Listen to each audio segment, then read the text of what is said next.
Hey there, Margie Bryce here, bringing you the Krabby Pastor podcast. And I don't think you're going to be too surprised to know that it's too easy today to become the Krabby Pastor. Our time together will give you food for thought to help you be the ministry leader fully surrendered to God's purposes and living into whatever it takes to get you there and keep you there. So, we're talking about sustainability in ministry. Yeah, the issue of seminary had come up, and I was at a real crossroads in terms of deciding how to do that. None of this was really on my radar screen, as I've mentioned before. And while God had really surrounded me in my early days of becoming a Christian with a lot of people, the pack was thinning out a bit.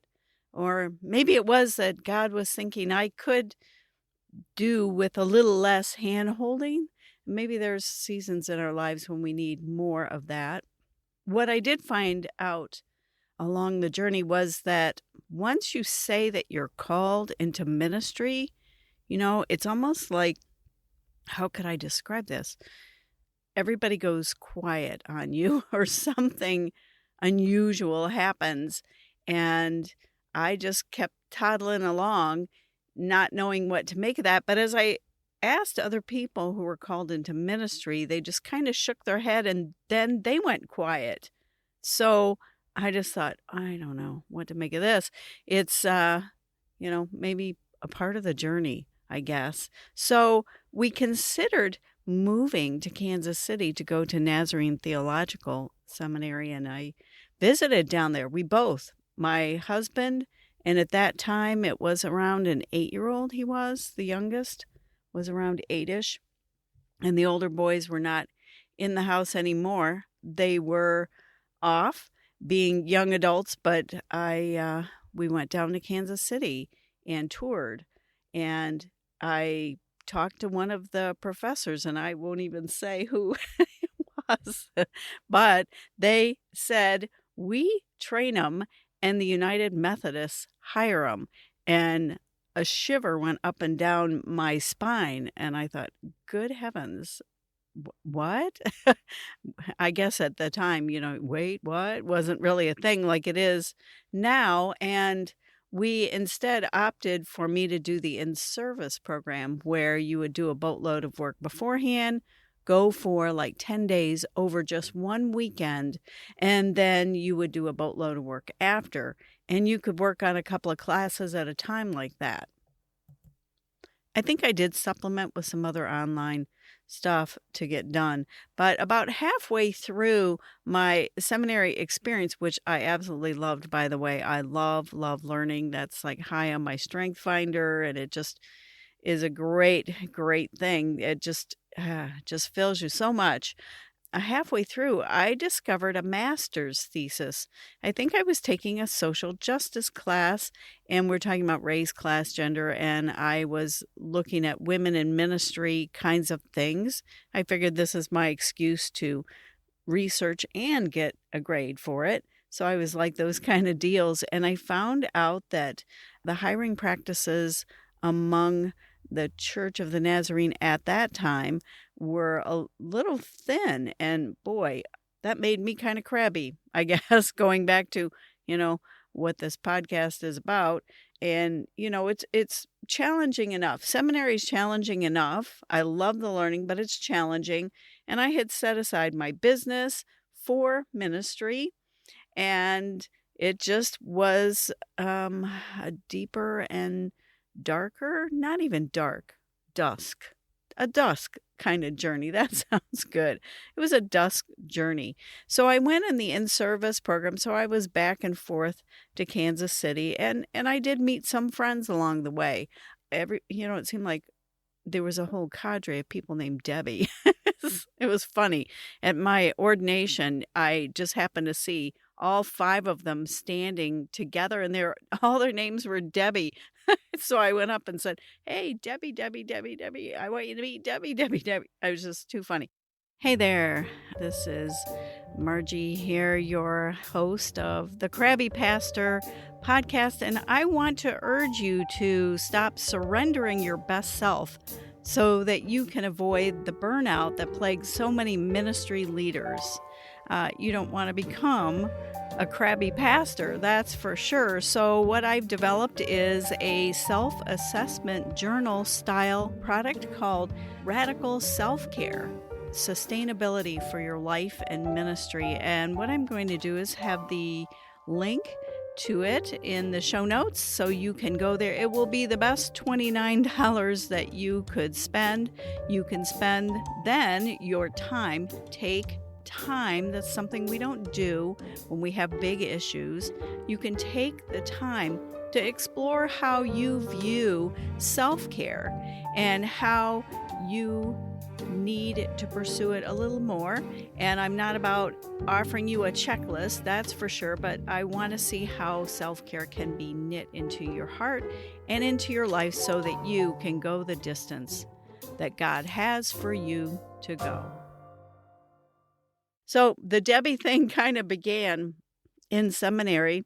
One of my dear friends, and one was closer by and one was, further away, but we connected and kind of helped each other along during those years. But as I grew into understanding more about this journey of what you're doing when you find out that you're called, it just got more and more challenging. For one thing, okay, so I had the master's thesis said, it's going to be a challenge that you're a female. And then as you start to do some self-awareness kinds of learning processes, I discovered I was an introvert, and that didn't bode well either. And then I found out that I am an INTJ, and in the land of Myers-Briggs, that's a pretty rare-ish type.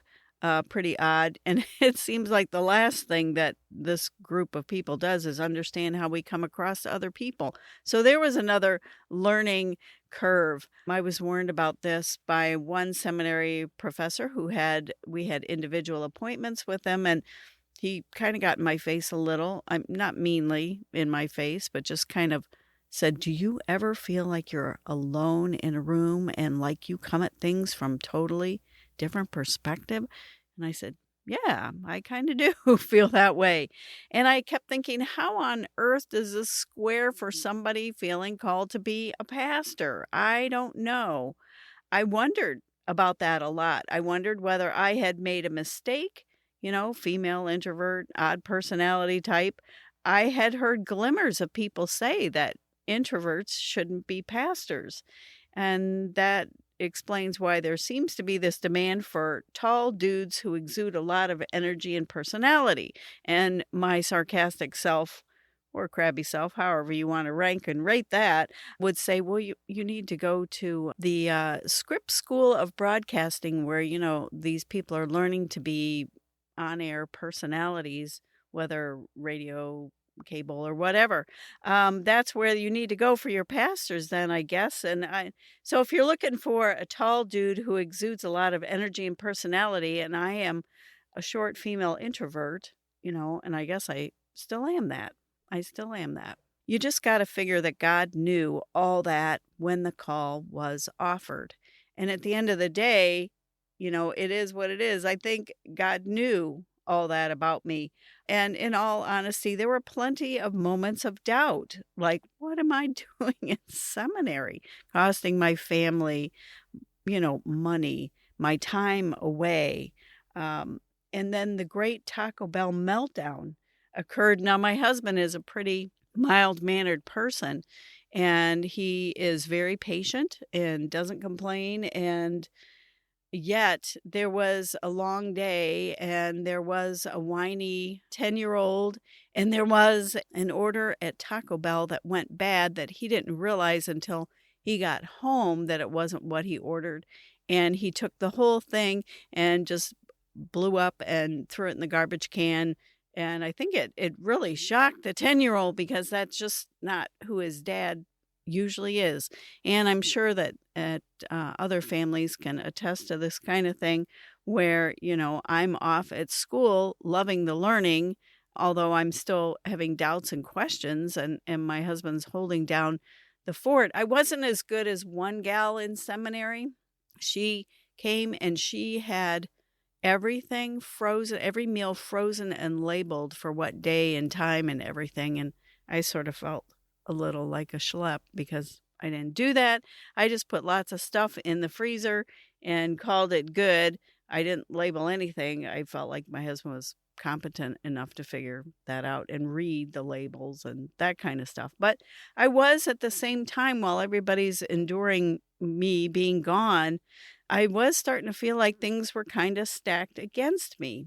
I mean, I had the support of my seminary friends, the two Debs, and then I had my husband who was very, very supportive of my call to ministry, definitely.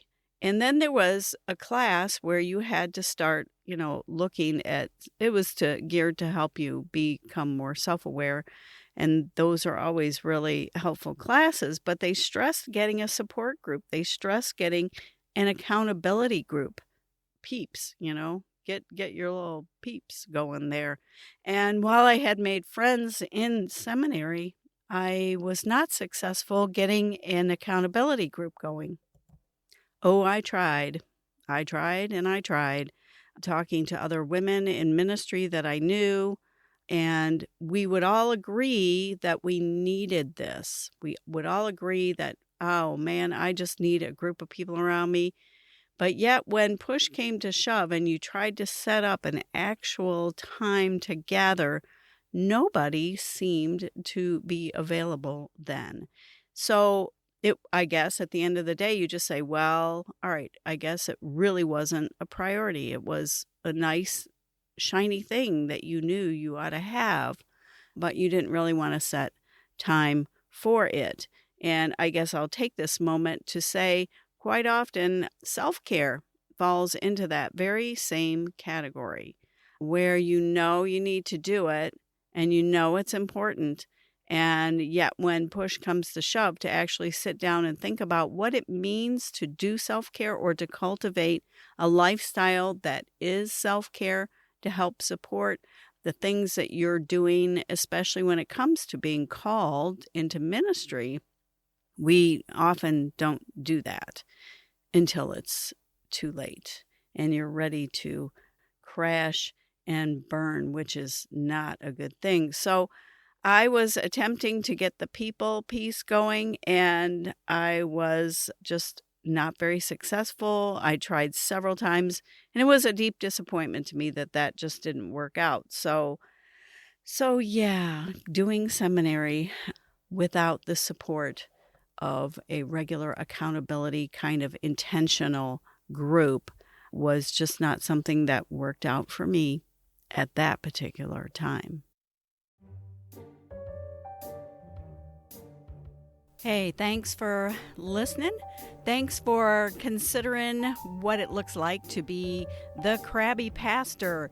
And my hope and prayer would be that you would be doing everything that you need to do to not be the crabby pastor.